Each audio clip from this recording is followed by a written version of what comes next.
I'm in bisexual lighting today, but I want everybody to know that I am heterosexual. I took some time setting up this shot. I didn't really do much, but the studio space has expanded recently, so we have access to a few more units. I'm going to talk about that maybe in a later video. But so there's all these different rooms to film in now, and I wanted to film in this room, or another room, but people there's a lot of people in the studio, right? Like, it's the whole point is that we have a pretty open door policy for all the members that want to come by. So there's always people in the studio, and they're often milling about, and I don't feel comfortable filming when there's people around me. I'm trying to wait for like an opportunity to film. So I want you to guess how long this this delayed me making a video on this channel.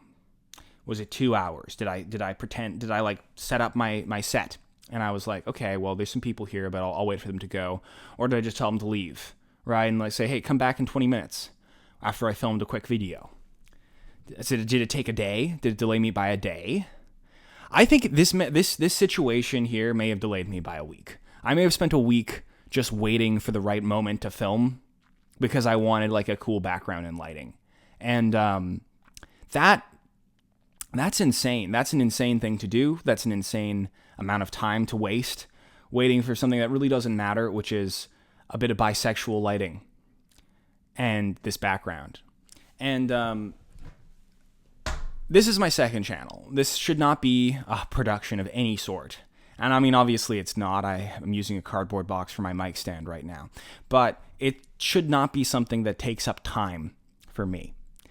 But as this channel has progressed, and I've seen people take value from it and grow on its own merits based off just me yapping about art, I think to myself, okay, well, I should put more effort into these videos now. And I'm not like consciously thinking this. It's just something that's happening as I make the videos. I want like cool charts. I want cool charts to pop up when I'm talking to add value. And this is my second channel where I should just turn the camera on and talk about art. That's like a higher order decision that I'm making, and I'm articulating right now. Because there are so many other things that I'm spending my time on that I can't afford to quality creep this channel up. And that's what the topic of today's video is, quality creep. Quality creep is a term that I'm using to describe when you start a project, you start putting more and more effort into that project. If it's a long-form project, like a web series, for example, you might start off with decent level quality, and then as time goes on, by episode 10, you're spending like something that took you a couple of days to make is now taking you a couple of months or longer.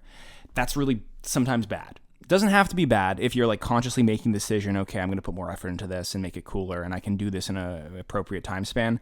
But a lot of the time, us artist types get a little lost in the sauce. And I can give you plenty of examples of this. Confinement. That started off, it's a web series about SCPs. It started off really good animation. Not like incredible, not like it's not going to blow your socks off, but for what it is, it's really good and it does its job. And the person who was responsible for Confinement was making Confinement episodes rather regularly. Once you start a new project, especially something that's like a series, you're going to get very excited to start that project and keep it going. But as Confinement went on, the level of work that had to be put into every individual episode because the animation quality kept increasing, it kept going up like exponentially to the point of like the last few episodes of Confinement have beautiful animation. Incredible. They also took, I think, a year where the first few episodes were not taking that long. They were taking maybe months. So at a certain point, when you're subconsciously quality creeping whatever you're doing, you'll get to the point where you have to spend exponentially more time on what you're doing because you are a single person, or B, hire people. Now, the hiring people thing doesn't seem that complicated, right? Like, you're making a bunch of money from this web series that's doing really well. Surely you could hire a few people to make your process go quicker, right? And then you remember that we're artists and we're not managers, logistics people, people who are capable of finding help easily. And people who get caught in our routines and are very married to artistic visions that must be created by one mind. This is a brainworm, by the way. I mean, a lot of great stuff. You can work with other people, and if you're really devoted to your artistic mission, you can just pay people to fit that artistic vision. If you're being successful enough to make a web series. And speaking of paying people, today's sponsor, Aura! This year has seen a number of high-profile data breaches, raising serious concerns about personal information security. Dell, for example, suffered a breach affecting over 3.9 million people, revealing their sensitive information. Finally, Ticketmaster experienced a massive data breach, exposing over 560 million customers. But most alarmingly, National Public Data said they had a data breach that could have affected basically every single American, comprising over 2.9 billion records for background checks and other bad things, like social security numbers. Huh? You like that, don't you? You like that being private, don't you? It has been confirmed that members of this hacker group, known only as 4chan, have released this sensitive information online for free base. If you haven't been taking your personal information online seriously, now's the time. You're more vulnerable than ever in today's digital landscape. Thankfully, I feel secure because I use today's sponsor, Aura, as a Canadian, somehow. Aura monitors your personal data, including your social security number, across billions of data points like the dark web, alerting you about potential identity theft. They also provide up to $5 million in identity theft insurance. Plus, they've got other features like VPN, real-time alerts for data breaches, data broker opt-outs to stop companies from selling your private data. I'm not leaving myself and my family vulnerable. And if you don't want to either, you can go to my link, aura.com/Greg Guevara, to try 2 weeks for free. That's enough time to find out if anyone's stolen your personal data. So this happens, and what can we do about it? It's something to be aware of. I really think that awareness is probably the number one thing in this situation for dealing with this. If you are aware that you don't want to put a bunch of effort into the next part of your project, or if that you do want to put that much effort into it, but it's going to take 3 times, 4 times, 5 times, 10 times longer than the rest of your work, think about if that's something you want to commit to before you begin the project. I'll also say quality creep can happen when you're just working on a single video. If it's a really long video, let's say. This is happening in my studio right now, which is why I say video. This can be anything. It can be a painting. It can be anything. But like you maybe have an idea of how long it's going to take you, maybe a couple of months. And then it balloons out as you work on the project because it's so big.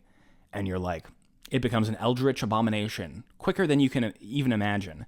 And it's not something that you signed on to. It's not a contract you signed with your future self to spend this long on the project. I bet you have other ideas you would be more excited to be working on right now, but you are so married to putting more and more effort into this project. Why? Because another thing you have to ask yourself before you put a bunch of effort and time into a single project is it worth it? Is the stuff that you're putting into it going to be well received, or are you just kind of wasting your time? Now, I will say, in defense of quality creep, sometimes, very often, you don't waste your time when you learn. You learn tools and skills that make your future projects better, all right? Because you're spending a bunch of time on this kind of stuff and you're learning all these new skills and tools, which could be helpful. But if you are spending like a year on one episode of a project, I seriously doubt before you started the project, you were like, I'm going to spend a year on this. And if that was something that you were like, I'm going to spend a year on this, and you spent a year on it, great.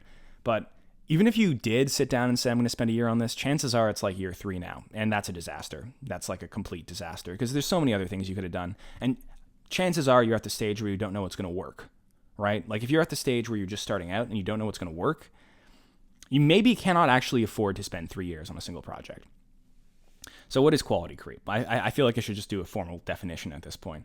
Quality creep is what happens when you begin a project or a series or any kind of like thing where you're doing some sort of iteration. This entire channel is an example of that. And the bar of what you are willing to put out slowly rises. This is a sign of, from one perspective, growth and evolution. You're doing better and better, right? With everything that you create. And that could be a good thing. It could be. More often than not, it's you getting a little bit lost in your own sauce. People sometimes, in terms of web series, are just there for the narrative. That's me. If I'm watching Confinement, I'm like, I just want to see how this narrative progresses, and the animation is there to take me along for the ride. So if you're going to spend years and years making this animation better, I'm going to enjoy the animation more, sure, but like 80% of the reason I'm here personally is to see this story come to a conclusion. And this is why so many web series don't get finished. It's because like they keep adding more and more expectation onto themselves, especially as you get an audience. Like this is one of the pitfalls of success that you feel this pressure of an audience's expectation on you to do better, even if they don't really care. I mean, it's not like they don't care. Like, obviously, like, they want you to do well because they want to consume your work, but like, no one, was anyone asking for the Disney level animation? I'll give you another example. Order of the Stick. This is a long running web series that I follow. And it's been going on for what, like 15, almost like 20 years, maybe? It started off very simple stick figure sort of drawings. But then after 15 years of doing simple stick figure drawings, you think to yourself, well, I'm a talented artist and I want everyone to know. So I'm going to up the production quality of this one. And now it's going to look like this, even though I'm still doing fucking everything myself. How do you think that's going? How do you think that's going? The upload schedule of Order of the Stick is fucking like once a month. Once a month you get a page, where it used to be like weekly or sometimes like twice a week. Now it's like once a month. And is this story going to get finished before the author dies? I don't know. I don't know if it will. I hope it will, but like, I don't know. So this is the situation, right? This is what we're all facing. If you want to create like a long form piece of art and you keep juicing it up with more and more effort every time you make it, could lead to a bad situation. And anyway, I'm projecting because I spent too long worrying about the backdrop of this video or whatever. And I'm like, no one's coming here for the backdrop of the video.